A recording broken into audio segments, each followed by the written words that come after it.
बिहार और भारत के मैं सारे मतदाता, कार्यकर्ता और बड़े बड़े शीर्ष नेताओं से मैं अपील करना चाहता हूं और एक छोटी सी बात कहना चाहता हूं कि आज बिहार में पहले भी और आज भी बहुत डिग्रियां खोजी जाती है। सर्टिफिकेट की जांच करने वाले राजनीतिक दलों से मैं कहना चाहता हूं कि जब 1857 ईस्वी की स्वतंत्रता संग्राम की लड़ाई जोरों पर थी, उससे बहुत पहले छोटी मोटी लड़ाइयाँ होती रहती थी स्वतंत्रता संग्राम के लिए। लेकिन जब 1857 ईस्वी में कारतूस को लेकर के सैनिक विद्रोह हुआ, मंगल पांडे ने जिसका अगवानी किया, उस समय जो भड़का आंदोलन स्वतंत्रता संग्राम का, उसका मुख्य कारण यही था कि स्वतंत्रता सेनाओं के बीच में यह एक अफवाह फैली कि यह जो कारतूस जिसे आप दांत से खींचकर चलाते हैं, यह कारतूस सुअर और गाय के चर्बी से बनती है, जिसे आप दांत से खींच करके चलाते हैं। तो सुअर के नाम पर मुसलमान सैनिक भड़क गए और गाय माता के नाम पर हिंदू सैनिक भड़क गए, और स्वतंत्रता संग्राम की जो लड़ाई थी जोरों से शुरू हो गई।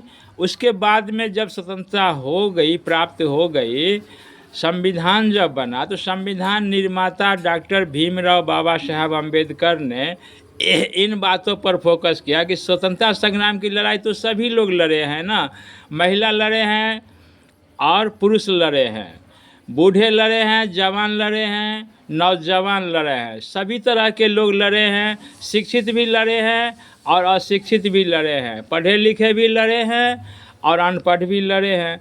इसीलिए भारत के संविधान में यह बात स्पष्ट शब्दों में उल्लेख है कि मतदाताओं में कोई भेदभाव नहीं होना चाहिए, जनप्रतिनिधियों में कोई भेदभाव नहीं होना चाहिए।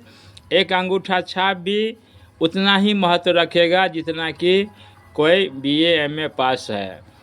इसीलिए आज डिग्री की जो खोज होती है, सीबीआई से जांच होती है, कभी इस दल पर उंगली उठता है, कभी इस दल पर उंगली उठता है, कभी सत्ताधारी पर उंगली उठता है, कभी विपक्षियों पर उंगली उठता है।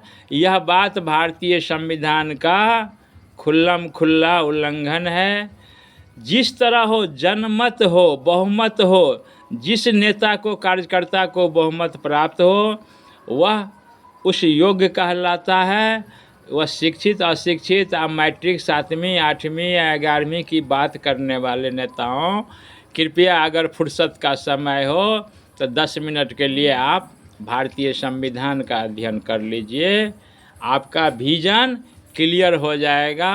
प्रातःकालीन राम सलाम, नमस्कार।